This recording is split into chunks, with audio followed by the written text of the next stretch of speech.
Hey Juventini, welcome back to the All Juve cast. I'm Alberto, and today we're going to talk about CR7 to PSG, the Locatelli situation, Danilo's interview, and of course the Euro 2020 finals. Welcome to Juve today.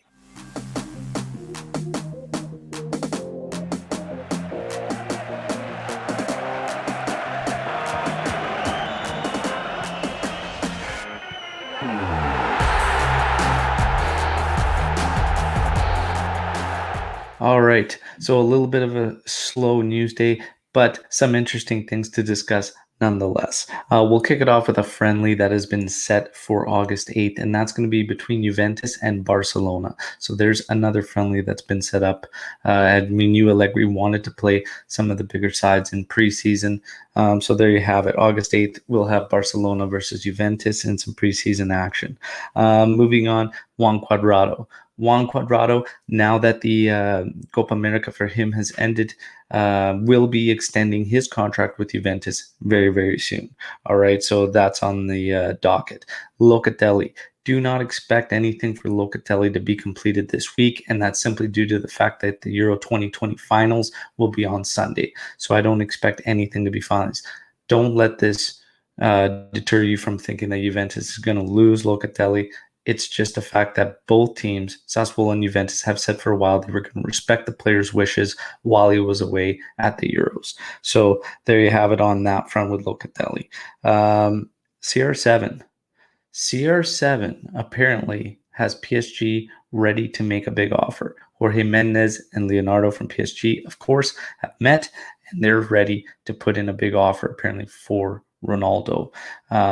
This is interesting for many, many reasons. Number one, how on earth is PSG getting away from FIFA financial fair play?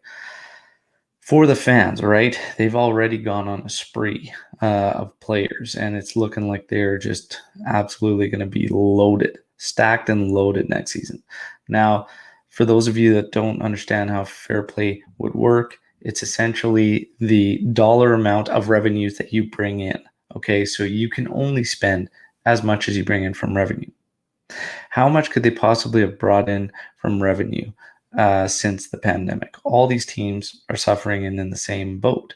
So I'm thinking what I think is going to happen is that there is going to be a loophole as during regular FIFA financial fair play regulations, you have 3 years to balance your books. But why won't they? Why will they be able to get out of this? Again, they're probably going to wipe out the COVID timeframe and start a 3-year balancing, which is still going to be difficult. And another thing is those revenues are still gone. So they have to be pulling in outside money, which is also illegal. Okay, you're not allowed to inject your club with outside money. So there's got to be no other way they're doing this but that. And I know exactly what would happen if Juventus did that with money through Exor. We can pull bonds like we have and whatnot, but you can't just simply inject to make everything work. And that's stated right there in FIFA financial fair play regulations. So the whole thing is absolutely bizarre. But nonetheless, PSG apparently is getting ready to make a big offer on Cristiano Ronaldo. We will see what happens. Just add that to, Donnarumma, Hakimi, Ramos, apparently. It's wild. It's absolutely wild.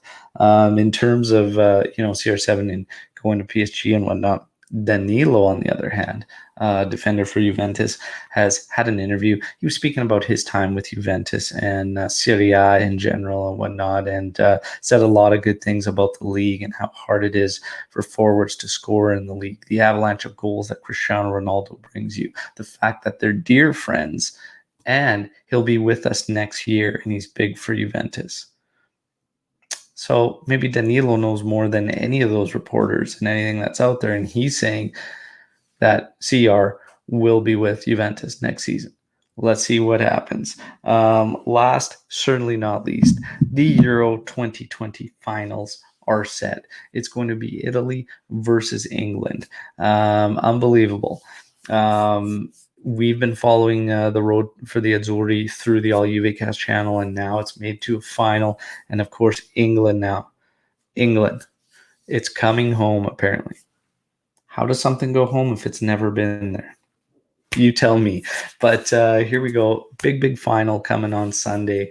Very, very highly anticipated matchup as the story has kind of written itself. The England team running through a bit of a softer side bracket. Denmark, however, incredibly hard done by, putting in a solid performance. And again, only Italians dive, apparently. But for me, very dubious penalty. Very, very dubious penalty. So much on that plate that decides that semifinal. For one, there's two balls on the pitch, and that was right where the play was. By rule, you have to shut the play down. They allowed it to continue. Raheem Sterling, very, very soft, was diving all game. There you go. They get the call.